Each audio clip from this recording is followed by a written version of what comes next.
Hey yo guys, time for my WWE Armageddon review.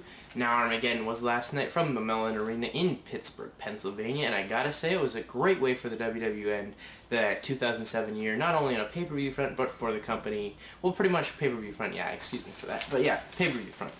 So anyways, the show started out with a very hot crowd with a great opening match in the United States Championship match, where MVP defended the title against Rey Mysterio.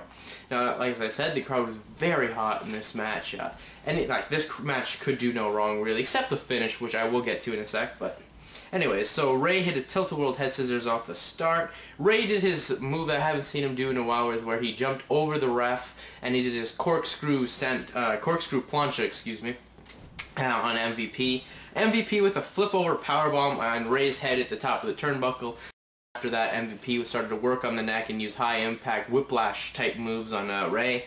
Rey did botch one of his sentons, but the JBL and Michael Cole kind of covered up while saying that he injured his knee. Even they said that was part of the storyline, so whatever. Rey with a nice springboard moonsault where he used his backside to, springboard off the top rope and hit a nice moonsault. And then they were battling out on the floor, and Rey he hit his hurricane run off the apron to MVP. Rey made it inside, but MVP decided not to come back in, so Rey got the win as a result of a countout. So the finish is bad, considering you've already done the same finish at Cyber Sunday with Kane, and I just didn't like the finish at all in this one. But the match overall was really good. It was going along great. Just the finish brings it down a few points. The next match is Kane and CM Punk versus Big Daddy V and Mark Henry with Matt Striker. A very slow start. I mean, at the start you had Kane and Punk trying to take Henry down by going to work on the knees, but Henry was too strong. Then he just shoved them aside. Big Daddy V hit a Baldo bomb on Kane. Henry hit the bear hug on Kane, and I thought, oh, this match just can't get any worse than it is. Punk came in and was all hot for a minute and hot with stuff. But the finish came when Punk went for a springboard and V caught him with a quick Samoan drop for the pinfall. Finish is nice. I mean, the match isn't as bad as you think it would be, but it's still pretty bad. It's one of the worst matches of the night, and anytime Kane and Mark Henry and Big Daddy V are together, it's not a good thing. But then the next match was Mr. Kennedy and Shawn Michaels, and I gotta say, this was one of the match of the night, definitely. Just the simple fact the crowd was into it so well, and the selling jobs in this one was just unbelievable. Where we had Kennedy work on HBK's lower back at the start, and we all know HBK's history of back injuries, and he just sold it perfectly. Like, anytime he would do a move, he'd remember the back. Like, he'd be in control, and he'd just pause for a second to worry about his back there. And then Michael started to work on Kennedy's arm, and I thought that's the body part they were going to work on, but then Kennedy HBK out to the floor, and then HBK took Kennedy's hand and stomped on it, and then Kennedy sold the hand perfectly. He would use punches with the other hand, and anytime he would go for a move like a body slam, he'd always worry about the hand. Like, the selling in this was great. And then the finish came when Kennedy used the injured hand on Michaels for a right hand, for a punch to the head, and he hurt it and he just was dazed for a second. Michaels did the sweet the pinfall, and what was honestly the best match of this night in my mind. The crowd, like I said, the crowd was so into this, and the selling was great. I mean, I haven't seen good selling in a match in the WWE for that long, a very long time. Can't remember the last time I have, but this was really nice selling. Then the next match was the #1 contenders match for the winner getting a title shot at the WWE Champion at the Royal Rumble. This was between Triple H and at the start. Both guys shook each other's hands to do the respect angle there. Jeff did botch his patented guardrail walking spot, but Triple H did cover it up well with a nice clothesline. Hardy with a nice crossbody over the top rope to the floor, and before that Triple H wanted Jeff Hardy to fight him, and he bitch slapped him hard, and then Hardy eventually did, and then he gave him a bitch slap of his own. Hardy got out of the pedigree and rolled Triple H pin. I mean, he got out of it nice. It's turned out to be a real good match as well.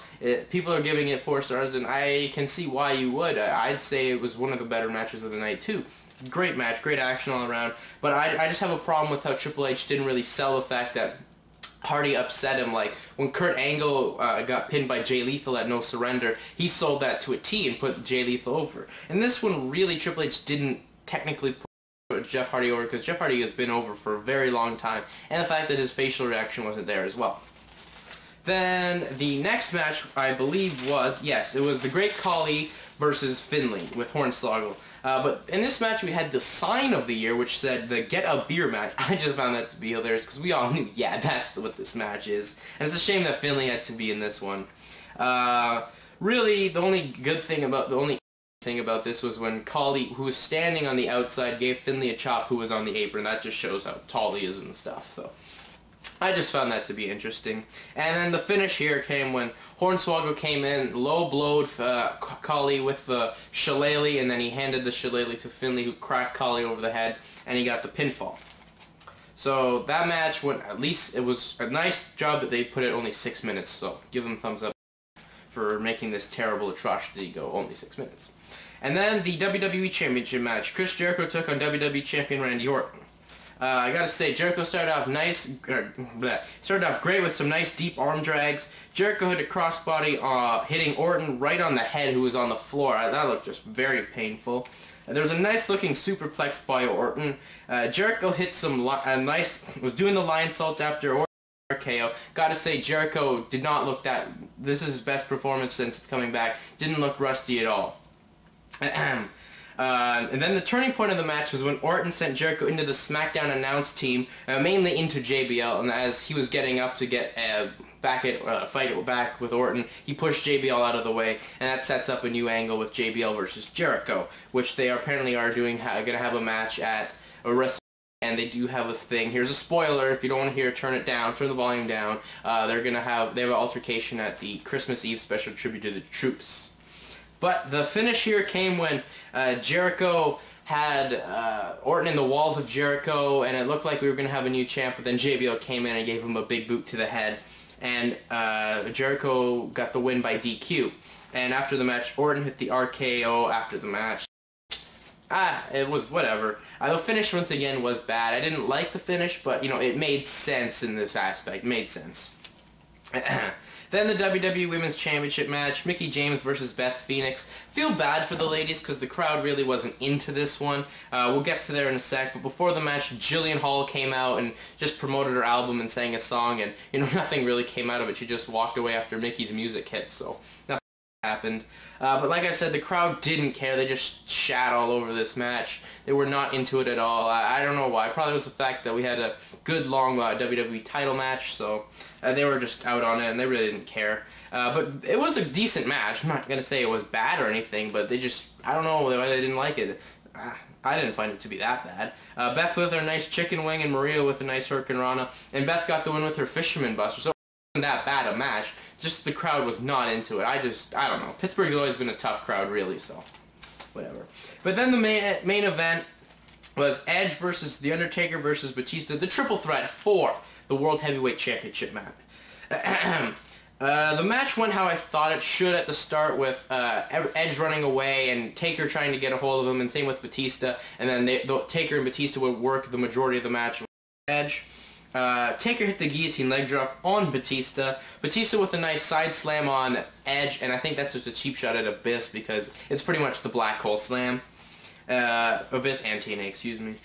Taker went for the guillotine leg drop on Edge, but Batista caught him with the clothesline.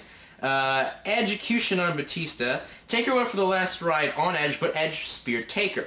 And then at this point, it was Taker putting a nice triangle onto Batista, but Edge rang the bell. Taker thought he won, the whole crowd thought he won, but it was just Edge ringing the bell, and it was just great. I found that to be great heelism there, if that's even a word, but I just found that to be great.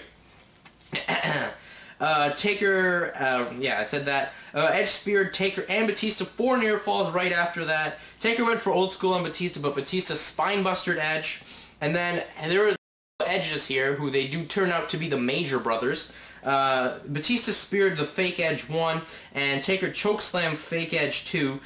Taker hit the tombstone on Batista, but Edge came in and he hit Taker in the back with the chair and then one in the head, pinned Batista, and we have a new World Heavyweight Champion. So all in all, this pay-per-view was a thumbs up, and I like where you're going with this on SmackDown, with Edge actually getting a stable with the Major Brothers, and now he's even more like a big heel. And, you know, I think you may get Jericho over there on SmackDown to feud with JBL, but don't know how that will turn out. But at least Edge is now going to be the top heel, and he gets his own stable. So overall, once again, thumbs up. Anyway, guys, I'm out. Peace.